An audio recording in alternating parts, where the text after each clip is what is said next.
Good morning दोस्तों, कैसे हो आप सब।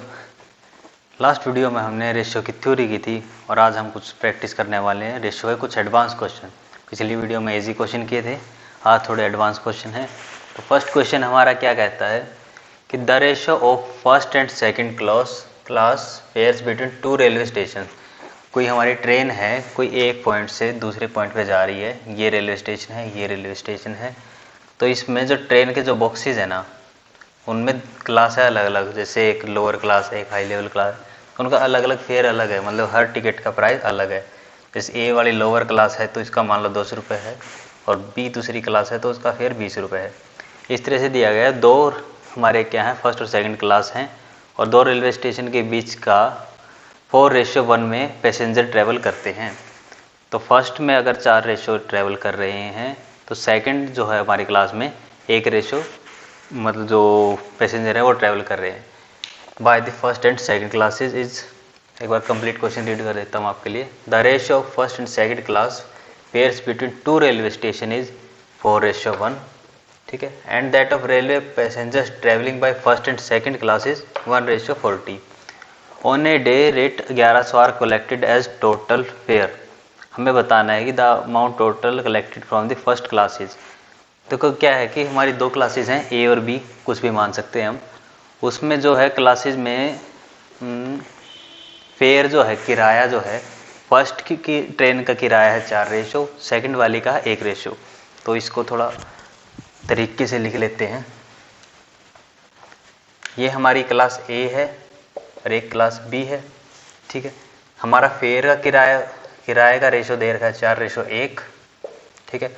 उसके बाद ट्रैवलर हैं, जो पैसेंजर हैं, फर्स्ट क्लास में कितने हैं, 1 रेशो में हैं, और दूसरी क्लास में बी क्लास में 40 लोग हैं, ठीक है। तो यहाँ पे x हमारा होता है, लास्ट वीडियो में मैं बता चुका आपको, कॉमन फैक्टर x होता है, ठीक है। यहाँ पे x नहीं लेते या y ले लेते हैं, क्योंकि यहाँ पे फेयर का है और यहाँ पे पैसेंजर का है, ठीक है। तो यहाँ से y मान लीजिए आप, यहाँ से y कैंसिल हो जाता है, इसलिए हम वैसे लिखते नहीं। एक बार मैं लिख के छोड़ देता हूँ, वैसे कोई बात नहीं। तो आगे क्या है, इन ऑन ए डे 1100 रुपये कलेक्टेड एज टोटल फेयर। मतलब ए वाले बॉक्स में जितने भी लोग बैठे हैं उनका किराया मिला के, बी वाले में जितने लोग बैठे हैं उनका किराया मिला के हमें टोटल कितने हैं, 1100 रुपये मिल रहे हैं। और क्वेश्चन में पूछा गया सिर्फ फर्स्ट क्लास वाले का बताओ हमें कि फर्स्ट क्लास वाले में कितने रुपए हमने कलेक्ट किए। तो सिंपल है, कुछ नहीं है, हमारा जितना किराया है इनटू में दूसरे में जितने उसमें बॉक्स में पैसेंजर है वो मिला लेंगे, यानी कि 4x ले लेते हैं, ठीक है। यहाँ पे क्या है, 40 हो जाएगा प्लस 40, x और y में काट देता हूँ तो 40x है। इन दोनों का किराया टोटल कितना हुआ, 1100 रुपये का हुआ। तो यहाँ पे इसको सिंप्लीफाई कर लो, 44x = 1100, 11 से ये काट देते हैं, 11 चौक 44, तो 4x = कितना आ गया, 100 आ गया। x की वैल्यू कितनी आ गई, 25 आ गई। अभी क्वेश्चन कंप्लीट नहीं हुआ, x की वैल्यू 25 आई है, ठीक है। तो a में कितने थे, a में तो 4x थे ना, तो 25 गुना 4 करेंगे तो हमारा कितना आ जाएगा, 100 रुपये किराया हमें ए बॉक्स से मिले हैं, क्योंकि बंदे भी तो कम ही थे, पैसेंजर एक ही तो था, और टिकट का किराया कितना था, उसके 4 गुना था, यानी कि 100 रुपये का एक किराया था, ठीक है। तो ये था क्वेश्चन। अगर ए के लिए पूछ रहा है तो 100 आ गया, और बी के लिए पूछ रहा है पर टिकट कितना होगा, तो 25 रुपये हो जाएगा। और टोटल पैसेंजर का कितना हो जाएगा, आपका 1000 में से 100 घटा लो या फिर यहाँ पे गुना कर लो, 40 गुना 25 यानी कि 1000 रुपये हो जाएगा। तो ये हमारा फर्स्ट क्वेश्चन था, काफ़ी इजी था, आई थिंक समझ में आ गया होगा। अगर नहीं आया तो एक बार वीडियो को फिर से रिपीट करके देख लेना। स्क्रीनशॉट लेना चाहते तो स्क्रीनशॉट ले लीजिए। बढ़ते हैं नेक्स्ट क्वेश्चन पे, तब तक मैं एक बार क्वेश्चन लिख देता हूँ, तो 2 सेकंड रुकिए ज़रा। आइए देखते हैं next question, question number 2। Question number 2 क्या कहता है, A and B are 2 alloys. A और बी क्या हैं, 2 एलॉयज हैं, जिसमें क्या है, गोल्ड और कॉपर है। जी गोल्ड के लिए यूज़ किया, सी कॉपर के लिए यूज़ किया। 2 alloys of gold and copper prepared by mixing metals in the ratio 7:2 and 7:11। कहता है कि ए में, ए जो एलॉय है उसमें 7:2 में गोल्ड कॉपर है, बी जो एलॉय है उसमें 7:11 में एलॉय है, ठीक है। अब क्या कहता है, if equal quantities are melted to form a third alloy C. हमें कोई थर्ड एलॉय बनाना है सी, जिसमें से हम इसमें से कुछ गोल्ड उठाएंगे, इसमें से कुछ गोल्ड उठाएंगे, प्लस इसमें से कुछ कॉपर उठाएंगे, प्लस इसमें से कुछ कॉपर उठाएंगे, तो इक्वल क्वांटिटीज में हो जाएगा, यानी 1:1 में हो जाएगा। तो कहते हैं the ratio of gold and copper will be, वो रेशियो क्या होने वाला है। तो आइए करते हैं, आई थिंक क्वेश्चन तो समझ में आ गया होगा। तो क्या है कि फर्स्ट में मान लेते हैं गोल्ड इन ए में मान ले, गोल्ड इन ए एलॉय मान लो, या ए एलॉय ऐसे कुछ लिख देते हैं। तो कितना होने वाला, गोल्ड कितना 7 रेशियो है, सॉरी ए की जगह सी में लेंगे, सी का निकालना है ना अपने को, सी में निकालना है थर्ड एलॉय जो बन रहा है। तो कितना हो जाएगा 7 गोल्ड हो जाएगा, गोल्ड और कॉपर का है, ये भी गोल्ड और कॉपर का है। तो गोल्ड कितना हो गया फर्स्ट वाले में 7:9। 9 क्यों हुआ, क्योंकि टोटल क्वांटिटी 9 है कॉपर की मिला के, 7:9 प्लस सेकंड वाले में गोल्ड कितना होगा, बिल्कुल सही 7/18। ठीक है, ये लिख लेते हैं। अब आगे लिखते हैं copper, copper in c alloy, c alloy में कितना हो जाएगा 2/9, सही है, प्लस में सेकंड में कितना हो जाएगा कॉपर आपका 11/18, बिल्कुल सही 11/18। तो ये हमारा जी गोल्ड आ गया सी के अंदर, ये आ गया कॉपर आ गया। इसको सिंप्लीफाई कर लें, तो सिंप्लीफाई कर ले तो एलसीएम ले लेते हैं। एलसीएम कितना होगा 18 हो जाएगा आपका, यानी 7×14 प्लस 7/18, ये किसके इक्वल आ गया 21/18। ओके, इसको और सिंप्लीफाई कर लेते हैं, किस पे काटे 3 से काट ले, 3 से 21, 3 से 18, ये आ गया 7/6 आपका। इसको भी सिंप्लीफाई कर लेते हैं, इसका एलसीएम भी 18 आ गया, तो ये आपका चला गया 2 दूनी 4 प्लस 11/18 यानी कि 15/18। इसको भी सिंप्लीफाई कर लेते हैं, तो कितना आ गया 3 से काटते हैं, 3 × 5 = 15, 3 × 6 = 18। अब कईयों का क्वेश्चन ये आ रहा होगा दिमाग में देख के कि यहाँ भी तो 18 था, यहाँ भी तो 18 था, आगे एक स्टेप क्यों काटा। बिल्कुल सही, क्योंकि मुझे नहीं पता था इसलिए मैंने एक स्टेप और कर लिया।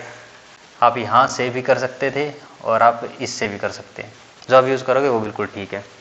तो हमारा क्या हुआ, गोल्ड और कॉपर का रेशियो बताना है। तो गोल्ड और कॉपर का रेशियो, गोल्ड का रेशियो हमारा 7/6 आया है और कॉपर का कितना आया है 5/6 आया है। तो 5/6 लिख लेते हैं, दोनों में 6 क्या नीचे कॉमन है ना, तो दोनों को 6 से मल्टीप्लाई करवाएंगे ना, तो ये 6 कट जाएगा, ये 6 भी कट जाएगा। तो गोल्ड और कॉपर का रेशियो हमारा सी एलॉय में कितना होने वाला है 7:5 होने वाला है। तो ये हमारा एक क्वेश्चन था जो कि आपके एग्जाम में आ सकता है। इस तरह के क्वेश्चन देखने को मिलते हैं। एक क्वेश्चन जो भी आएगा रेशियो का, स्पेशल रेशियो का, तो इस टाइप का ही हो सकता है। तो इसका आप स्क्रीनशॉट ले लीजिए। आई होप आपको समझ में आ गया होगा। तो बढ़ते हैं नेक्स्ट क्वेश्चन पे। तो नेक्स्ट क्वेश्चन लिख लेते हैं, उसके लिए मुझे ज़रा 2 सेकंड दीजिएगा। तो बढ़ते हैं आगे हमारे क्वेश्चन नंबर 3 के ऊपर। क्वेश्चन नंबर 3 हमारा क्या कहता है, कहता है रोहित है सम 50 पैसे, 50 पैसे के कुछ कॉइन है, 2 रुपीज़ के कॉइन है, 1 रुपीज़ के कुछ कॉइन है और 5 रुपये के कॉइन्स है। The value of all coins is 50 रुपये। ये जितने भी पैसे के और रुपए के मिला के जितने टोटल कॉइन है उनकी वैल्यू बन रही है आपकी 50 रुपये की। तो कहते हैं number of 2 rupees coins are 5 more than that of 5 rupees coin. जो 2 रुपये के आपके सिक्के हैं वो 5 सिक्के ज़्यादा हैं किसके, 5 रुपये वाले कॉइन से। ठीक है, तो मान लीजिए अगर आपके पास 5-5 रुपये के मान लीजिए 5 कॉइन है, ठीक है, तो आपके 2-2 रुपये वाले कितने हैं, उससे 5 ज़्यादा हैं, सेम रेशियो, यानी 5 तो कॉइन पहले ही हैं प्लस 5 कॉइन 2-2 वाले के ज़्यादा हैं, यानी कि इनकी वैल्यू तो 5-5 रुपये वालों की 25 रुपये बनी, और यहाँ पे 5 कॉइन पहले थे 2-2 वाले के, यानी कि 10 रुपये प्लस 10 रुपये, यानी कि 20 रुपये आपके 2-2 वाले हो गए इसके रिस्पेक्ट में। ठीक है, तो ये आगे क्वेश्चन के अकॉर्डिंग आपको समझाता हूँ। ऐसे एक बार क्वेश्चन कंप्लीट रीड कर लेते हैं। कहते 2 रुपये वाले 5 कॉइन से ज़्यादा हैं 5 रुपये वाले कॉइन से। 50 पैसे coins are double in number than 1 rupees coins. ये क्वेश्चन की सबसे इंपॉर्टेंट लाइन है। क्या कह रहा है, 50 पैसे जो कॉइन हैं वो डबल हैं 1 रुपये वाले कॉइन से। क्लियर है, इस 26 रुपये, इन दोनों के अमाउंट कितनी बनती है 26 रुपये। तो यहाँ पे आपका टाइम वेस्ट करने के लिए क्वेश्चन में ये डाटा गिवन दिया गया है, यहाँ से यहाँ तक का इनकी वैल्यू दे रखी है अपने को 26 रुपये। ठीक है, तो कह सकते 26 रुपये की वैल्यू दे रखी है, तो बाकी जो कुछ भी बच गया वो 50 माइनस 26 यानी 24 के बराबर होगा। यानी कि आपके पास बाकी जो बच गया 24 रुपये हैं। क्लियर है? तो आप इस चीज़ को तो भूल ही जाओ, इसका तो कोई यूज़ करने वाले ही नहीं है हम 26 रुपये तक का। तो 24 रुपये बचे, इसी के अंदर हमारे जो भी एक्स्ट्रा कॉइन है 2 रुपये के या 5 रुपये के वो आने वाले हैं। क्लियर है? तो 24 रुपये को बांट लेते हैं। अब वापस आते हैं इस लाइन के ऊपर हमारे, the number of 2 rupees coins are 5 more than that of 5 rupees. यानी कह रहा है कि जो 5 रुपये के और 2 कॉइन के जो सिक्के हैं उनका रेशो बराबर है, प्लस 5 दो के सिक्के 5 ज़्यादा, यानी 10 रुपये ज़्यादा हैं। 10 रुपये ज़्यादा हैं तो 10 यहाँ से भी कट जाएंगे। एक बार मैं लिख के दिखा देता हूँ। जैसे ये आपके 2 रुपये के कॉइन थे, ये 5 रुपये के कॉइन थे, इनका रेशो बराबर है। मान लो ये भी 1:1 में है, या फिर 2:2 में है, या 3:3, ऐसी किसी चीज़ में है। तो ठीक है, मान लेते हैं 3 रुपये के सिक्के थे। ठीक है, 3 रुपये के नहीं, सॉरी 3 रेशो में हम मान लेते हैं। तो 3 रेशो में तो 5 से 15 रुपये तो यही हो गए, और 3 दूनी 6 ये हो गए, 15 और 6 21 रुपये हो गए। लेकिन हमने क्या देखा, 10 रुपये तो हमारे 2 के एक्स्ट्रा है ही ना, तो हमारी वैल्यू कितनी होनी थी, 14 रुपये के अंदर अंदर होनी चाहिए। तो आपका 3:3 में तो हो नहीं सकता। क्लियर है? 2:2 में देखते हैं। अगर 2 रेशो है तो इसकी वैल्यू कितनी होगी, 10 रुपये की, और 2 रेशो की वैल्यू कितनी होगी, 14 रुपये की। तो क्लियर हो, सॉरी 4 रुपये की होगी। 4 और 10 14 रुपये बन गए। हाँ बन रहे हैं, तो हमारा रेशो में क्या रही होंगी, 2 रुपये के और 5 रुपये के सिक्के 2:2 में रहे होंगे। तो यहाँ लिख लेते हैं 2 रुपये के कॉइन और 5 रुपये के कॉइन। ठीक है, तो यहाँ पे 2 रेशो थे, यानी 10 रुपये मान लेता हूँ मैं डायरेक्ट। 10 और 2 के 4 कॉइन थे, प्लस 2 के 5 एक्स्ट्रा कॉइन बता रहा है ना, 5 मोर, यानी 2 गुना 5 यानी 10 रुपये ये। तो हमसे क्वेश्चन में पूछा गया फाइंड 2 रुपये कॉइन। तो 14 रुपये हमारे बने हैं टोटल, यानी कि हमारे 7 कॉइन रहे होंगे। ठीक है, जो क्वेश्चन में अगर ये पूछता है कि टोटल कॉइन्स कितने हैं 2 रुपये के, तो 7। अगर 2 रुपये के कॉइन्स की टोटल वैल्यू पूछे तो 14 रुपये। बस यही 2 चीज़ पूछ सकता है क्वेश्चन के अंदर, बाकी सारा डाटा तो गिवन है ही। तो आई होप ये आपको समझ में आ गया होगा। तो बढ़ते हैं नेक्स्ट क्वेश्चन पे।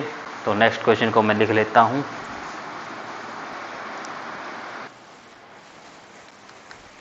आइए बढ़ते हैं हमारे नेक्स्ट क्वेश्चन नंबर 4 के ऊपर। हमारा नेक्स्ट क्वेश्चन क्या कहता है, a certain amount was distributed amount A B and C. कुछ हमारे पास रुपए थे, उन्हें हमने डिवाइड कर लिया। ए को दे दिए कुछ रुपए, बी को कुछ रुपए दे दिए और सी को भी कुछ रुपए दे दिए।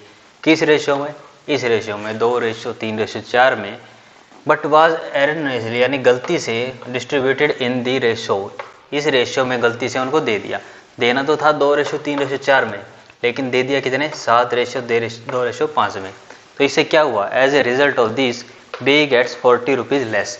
तो जो गलती हमने की उसकी वजह से बी को 40 रुपये कम मिल रहे हैं। तो हमें बताना है कि स्टार्टिंग में हमारे पास टोटल अमाउंट कितनी थी। बता सकते हैं आप? एक बार ट्राई कीजिए, अगर आप कर सकते हैं तो बहुत अच्छी बात है। वीडियो को पॉज कीजिए, 1-2 बार क्वेश्चन रीड कीजिए। तो आई थिंक आपने ट्राई कर लिया होगा, नहीं किया तो कोई बात नहीं, हम समझा देते हैं। क्या दिया गया है, A:B:C दिया गया हमें कितना, 2:3:4 में। ये तो करेक्ट वाला है। इस तरफ लिख लेते हैं हम गलत, जो हमने गलत हिस्से में बांट दिया था, 7:2:5 में। ठीक है, अब सोच रहे हो 3 रेशो का कैसे करें, 2 का तो आपने कर रखा है, 3 का आपने नहीं किया अभी तक। तो यहाँ पे क्वेश्चन में हिंट दिया गया है, यहाँ पे as a result of this b के साथ घपला हुआ है। बी के साथ घपला हुआ तो बी को ही ठीक करते हैं। तो बी को कितने मिले हैं, 3 रेशो, मतलब स्टार्टिंग में जो ठीक था 3 रेशो डिवाइड बाय इन सब का सम 4 3 7 2 9, यानी 3/9 मिला एक्चुअल में। लेकिन गलती कर दी बांटने में, उसको दिया कितना, 2/9 और 5 14, 9/14। इसको थोड़ा सिंप्लीफाई कर लें, चलो कर लेंगे, इनटू में x कर देते हैं। ठीक है, ये तो रेशो दिया है, एक्चुअल वैल्यू तो नहीं पता हमें।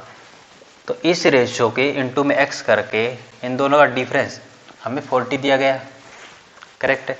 तो अब इसको सोल्व कर लेते हैं, x की वैल्यू निकालनी है हमें। x की वैल्यू ऐसे निकाल लेते हैं, 3/9 को हमने काट दिया तो 1/3 हो गया। यहाँ से एलसीएम ले लेते हैं, इसको भी काट लेते हैं, 1/7 हो गया। तो एलसीएम कितना आएगा आपका, 21 आ जाएगा। तो एक बार मैं इसे लिख देता हूँ, 21 आ गया। तो ये 7 पे ये चला गया, -3 पे ये चला गया, तो ये आपका हो गया 4/21 x = 40। तो जब भी आप एलसीएम लेते हो ना, तो ज़रूरी नहीं आप ऐसे मल्टीप्लाई करवाओ और पहले यूँ लिखो, डायरेक्ट यूँ करो, लेफ्ट वाले को ऊपर वाले से मल्टीप्लाई करा दो, फिर राइट वाले को इससे ऊपर वाले से माइनस करवा दो, सॉरी मल्टीप्लाई करवा दो, डिवाइड बाय नीचे वाले की गुना कर दो, ठीक है, अगर उन्हें कोई कॉमन फैक्टर नहीं है तो। और कॉमन फैक्टर है, दोनों एक ही नंबर से डिवाइड हो रहे हैं, तो बड़े वाला नंबर यहाँ डायरेक्ट आ जाता है। क्लियर है? फॉर एग्जांपल यहाँ पे 3 और 9 होता, ठीक है, तो आप क्या करते, 9 आपका एलसीएम होता, तो आप 9 को डायरेक्ट इधर मल्टीप्लाई करवा देते, 3 को इधर मल्टीप्लाई करवा देते, डिवाइड बाय टोटल 9 लिख देते, ठीक है। तो अभी तो अलग वैल्यू है, तो ज़्यादा कन्फ्यूज़ होते नहीं। तो आपकी ये वैल्यू आ गई, तो इसको आप सिंप्लीफाई कर लो, 4 से ये कट जाएगा 10 पे, और 21 को उधर मल्टीप्लाई करवा दो, यानी x = 210। तो यही निकालना था, क्या x की वैल्यू निकालनी थी, यानी 210 रुपये हमारे पास टोटल थे। ओके, आई थिंक समझ में आ गया होगा, इतना मुश्किल क्वेश्चन नहीं था। बढ़ते हैं नेक्स्ट क्वेश्चन पे, तो लिख लेता हूँ मैं ज़रा, 2 सेकंड प्लीज़। आइए हमारा नेक्स्ट क्वेश्चन देखते हैं, क्वेश्चन नंबर 5। क्वेश्चन नंबर 5 हमारा क्या कहता है, कहता है कि the smallest integer which when subtracted from both the terms 6 and 7, 6:7 gives A ratio less than 16/21, यानी 16:21। कहता है कि एक हमें नंबर लेना है, इंटीजर लेना है, जो इसमें से हम घटाएं, दोनों टर्म्स में घटाएं, तो हमें एक ऐसी वैल्यू दे जो इस रेशियो से कम हो, ठीक है। हो सकता है क्वेश्चन में आपको थोड़ी डाउट हो रही हो इस लाइन में, ए रेशियो गिव्स ए रेशियो लेस देन 16/21, इस यहाँ पे शायद समझ में नहीं आ रहा होगा। यहाँ पे ये कहना चाहता है कि जो भी वैल्यू आएगी इसमें से एक वैल्यू घटाने के बाद, इन दोनों में से, यानी कि 6x माइनस समथिंग और 7x माइनस समथिंग कुछ घटाएं, तो जो भी आए वो इससे कम आए, 16/21 से कम आए। तो इसको सिंप्लीफाई करके देख लेते हैं क्या आता है हमारा। तो 16/21 में हम अगर हम इसको डिवाइड कर रहे हैं, तो पहली बात तो जाएगा नहीं, पॉइंट लगाएंगे तो यहाँ पे एक 0 आ जाएगी। तो 21 से कर लेते हैं, 8 से करेंगे तो ज़्यादा हो जाएगा, 7 पे कर लेते हैं, 7 पे करते हैं हम, तो हमारा कितना हो जाएगा, 147, ठीक है, 147 हो गया, यानी आपका 13 बच गया। फिर एक 0 आएगी, तो अब आप इसको फिर से कर दो, तो 7 पे तो ज़्यादा हो जाएगा, 6 पे चला जाएगा, तो 6 पे आपका ये हो जाएगा 126, 4 बच गया। 2 पॉइंट तक कर लेते हैं, यानी कि अब इसमें जो भी वैल्यू पुट कर रहे हो आप, उसकी वैल्यू 0.76 से कम आनी चाहिए। तो आपके इसमें ऑप्शंस क्या क्या हो सकते हैं, मान लीजिए यही है 1 2 3 4, ये ऑप्शंस हैं आपके, ठीक है। ऐसे नहीं कि आप ऐसे इसके बिना कर नहीं सकते, ऑप्शन के बिना। यहाँ पे आप इक्वल में 0.76 रखो, x तो हटा ही दो क्योंकि सेम कॉमन चीज़ होने वाली है, क्वेश्चन मार्क की जगह x रख दो, ठीक है। इसको घुमाओगे फिर आओगे तो वैल्यू आ जाएगी। लेकिन मैं आपको सलाह दूंगा कि आप इसको ऑप्शन से ट्राई कीजिए। तो यहाँ पे रख के देख लेते हैं, 1 को रख के देख लेते हैं, तो ये आपका कितना हो जाएगा, 5 हो जाएगा 1 घटाने पे, और यहाँ पे कितना हो जाएगा, 6 हो जाएगा। तो इसको करके देखो, डिवाइड करके देखो, तो 6, ये आपका पॉइंट लग गया, 0 आ गया, 6 7 42, 6 8 48, 0.8 आ गया, ये 0.76 से तो बड़ा ही है। तो इसका मतलब आपका ए ऑप्शन तो हो ही नहीं सकता, ठीक है। बी ट्राई कर लेते हैं, 2 रखते हैं अगर हम, तो 2 रखते हैं, तो 6 में से 2 गए 4, 7 में से 2 गए 5, तो ये कितना आ गया, पॉइंट लगा 5 8 40, ये भी बड़ा है। 3 ट्राई कर लेते हैं, 3 ट्राई किया तो आपका कितना हो गया 3, 6 में से 3 गया 3, डिवाइड बाय 7 में से 3 गया 4, पॉइंट लगा 30 हो गया ये आपका, और 4 7 28 और 4 5 20, तो ये आपका इससे तो छोटा ही आ रहा है ना। तो आपका आंसर ये वाला हो गया, 3 वाला हो गया। कंफर्म करने के लिए 4 और ट्राई कर लेते हैं। अगर 4 ट्राई कर रहे हो तो 6 में से 4 गया 2, डिवाइड बाय 7 में से 4 गया 3, पॉइंट लगा 0, 3 6 के 18, ये तो इससे भी छोटा आ गया। क्या बताना, smallest integer which when subtracted from this, smallest बताना था। 4 से भी हो रहा है, लेकिन स्मॉलेस्ट बोला इसलिए 3 वाला हम चूज करेंगे, 4 वाला 3 से बड़ा हो जाएगा ना। तो अगर हम 4 यूज़ करते हैं तो ये वाली कंडीशन सेटिस्फाई नहीं होगी, इसलिए हम 3 वाला यूज़ करने वाले हैं, ठीक है। आई होप क्लियर हो गया होगा, ठीक है। मिलते हैं नेक्स्ट क्वेश्चन में। अगला क्वेश्चन लिख लेता हूँ मैं, 1 सेकंड प्लीज़। तो आइए हमारा क्वेश्चन नंबर 6 है, क्या कहता है देखिए पढ़ते हैं। ए बैग कंटेन्स ₹90, एक बैग में 90 रुपये हैं। इन कोइंस के रूप में हैं, सारे एक ही टाइप के नहीं है। कैसे हैं, उसमें 50 पैसे के कोइन हैं, कुछ 25 पैसे के हैं और कुछ 10 पैसे के कोइंस हैं। ये कोइंस आर इन रेशो, इस रेशो में है। कह रहे 50 पैसे के कोइन 2 रेशो में हों, 25 पैसे के कोइन 3 रेशो में हों और 10 पैसे के कोइंस 5 रेशो में हों respectively. Then the number of 25 पैसे coins are in the bag. तो 25 पैसे के बैग के अंदर कितने कोइंस हैं। आई थिंक क्वेश्चन तो समझ में आ गया होगा। एक बार आप ट्राई करना चाहते तो एक बार ट्राई कर सकते हैं वीडियो को पॉज करके। ओके, आई थिंक ट्राई कर लिया होगा। अब हम बढ़ते हैं आगे, किस तरह से सोल्व करने वाले हैं। तो लिख लेते हैं 50 पैसे के कोइंस हैं, कुछ 25 पैसे के कोइंस हैं और कुछ 10 पैसे के कोइंस हैं। किस रेशो में दिए गए हैं, 2:3:5। आपको ये वो एक बात याद आ रही होगी जो मैंने आपको बताई थी, रेशियो वैल्यू की गारंटी नहीं देता। वैल्यू की गारंटी नहीं देता तो हम यहाँ पे इस रेशियो को यूँ मान लेते हैं कि मिनिमम मान लेते हैं। एक रेशियो पे मान लेते हैं कि 50 पैसे के 2 सिक्के हो सकते हैं। ठीक है, मान लेते हैं। तो मान लिया तो कितने हो गए, 100 पैसे हो गए टोटल। प्लस लिख लेते हैं 25 पैसे के 3 कोइन हैं तो कितने हो जाएंगे आपके, 75 पैसे हो जाएंगे। प्लस 10 पैसे के 5 रेशो में यानी कि 50 पैसे हो जाएंगे। यानी आपके पास टोटल कितने पैसे हो गए, ये आपके 2.25 रुपये हो गए। 2.25 रुपये हमारे पास हो गए हैं। टोटल कितने थे, 90 थे। आइए 90 लिख लेते हैं। 90 बटे में 2.75 करें तो हमारा एक रेशो की वैल्यू आ जाएगी। ठीक है, एक रेशो की वैल्यू आएगी गुना में। हमें किसके निकालने हैं, 25 पैसे वाले निकाले हैं ना। तो कितने हमारे पास, 75 पैसे थे। तो 75 से अगर मल्टीप्लाई करा दें तो हमें पता नहीं चल जाएगा कि हमारे पास टोटल 25 पैसे के कितने रुपए हैं। रुपए निकालने हैं तो फिर ठीक है, यहाँ से हम पॉइंट हटा दें। ये पॉइंट हटाएंगे तो 2 0 ऊपर चली जाएंगी। क्लियर है। अब 75 से इसको काट देते हैं। 75 से आपको थोड़ा शायद मुश्किल लग रहा हो तो 25 से काट देता हूँ। 25 दिए 75 और ये आपका चला जाएगा 8 और 3 11 पे। 11 पे जाएगा क्या, 8 9 10 11 पे चला गया। ये कुछ मुझे गड़बड़ लग रहा है, रेशियो गलत तो नहीं लिख लिया मैंने। 50 पैसे 25 पैसे ये 1 रुपये हो गया, 2 रुपये 25 पैसे हो गए। 75 नहीं 25 है इधर। ओके, एक छोटी सी गलती कर दी थी। तो ये आपका किस पे चला गया, 9 पे चला गया। तो 9 से आपका ये वाला कट जाएगा 1।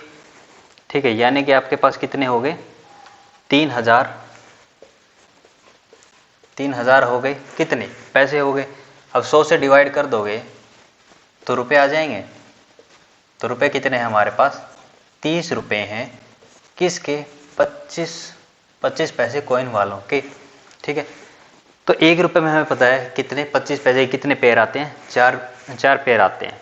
ठीक है, 1 रुपये में 25 गुना में 4 पैसे लिख सकते हैं हम 1 रुपये को। ठीक है ना। ओके, 1 रुपये में अगर 25 पैसे के 4 हैं, 3 में कितना हो जाएगा, 4 से गुना कर दें, यानी कि 120 पैसे होने वाले हैं। सॉरी 120 कोइन होने वाले हैं 25 पैसे के। ठीक है, हमें कोइन ही पूछा गया था स्टार्टिंग में कि 25 पैसे के कोइन कितने हैं बैग में। तो हमारा आंसर आ गया 120 कोइंस। एक बार दोबारा कर लेते हैं। हमें रेशो दिया गया था 50 पैसे का, 25 पैसे का और 10 पैसे कोइंस का। इस रेशो में थे तो हमने इनको मल्टीप्लाई करवा लिया ताकि हमें एक सिंपल वैल्यू मिल जाएगी, हमारे एक रेशो की वैल्यू कितनी बनने वाली है। तो हमने लिख लिया 50 गुना 2 यानी 100 पैसे, 25 गुना 3 यानी 75 पैसे, 10 पैसे गुना 5 यानी 50 पैसे। टोटल हमारे पास आ गए कितने, 2.25 रुपये आ गए। इसको हमने 90 से डिवाइड कर दिया था। 90 से डिवाइड किया तो हमें 1 रुपये की वैल्यू आ गई। ठीक है, एक रेशो की वैल्यू आ गई।